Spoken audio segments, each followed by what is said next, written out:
নমস্কার, সাবনাভিক নিউজ নেটওয়ার্কে স্বাগত। সপ্তাহান্তে প্রাক্তন ফুটবলার পিকে বন্দ্যোপাধ্যায়ের বাড়ি থেকে পরিচারকের রক্তাক্ত দেহ উদ্ধার।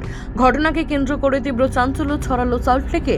সূত্রের খবর, দোল উপলক্ষে মদ্যপানের আসরে বসে 5,000 টাকা পাওয়া যাচ্ছে না বলে পরিচারক বরুণ ঘোষকে দোষারোপ করছিল ওই বাড়িরই গাড়ির চালক গোপীনাথ মাহুরি। সেই নিয়ে বচসায় জড়িয়ে পড়েন দুজনে। সেই সময় রান্নাঘর থেকে ধারালো অস্ত্র নিয়ে এসে গোপীনাথ মাহুরির ওপর আক্রমণ করে বরুণ। বাড়িতে থাকা বাকি পরিচারকেরা এসে দেখে সে রক্তাক্ত অবস্থায় মাটিতে পড়ে রয়েছে। তাকে উদ্ধার করে বিধাননগর মহকুমা হাসপাতালে নিয়ে গেলে চিকিৎসকেরা গোপীনাথ মাহুরিকে মৃত বলে ঘোষণা করে। বিধাননগর দক্ষিণ থানায় খবর গেলে পুলিশ এসে বরুণ ঘোষকে গ্রেপ্তার করে। তবে কী কারণে এই ঝামেলা তা খতিয়ে দেখছে পুলিশ। প্রশাসন সূত্রে যেটা জানা যাচ্ছে, এই ঘটনাটি ঘটার সময় সল্টলেকে জিডি ব্লকের 273 নম্বর বাড়িতে উপস্থিত ছিলেন পিকে বন্দ্যোপাধ্যায়ের দুই মেয়ে। ঘটনায় তারাও আতঙ্কিত হয়ে পড়েছেন।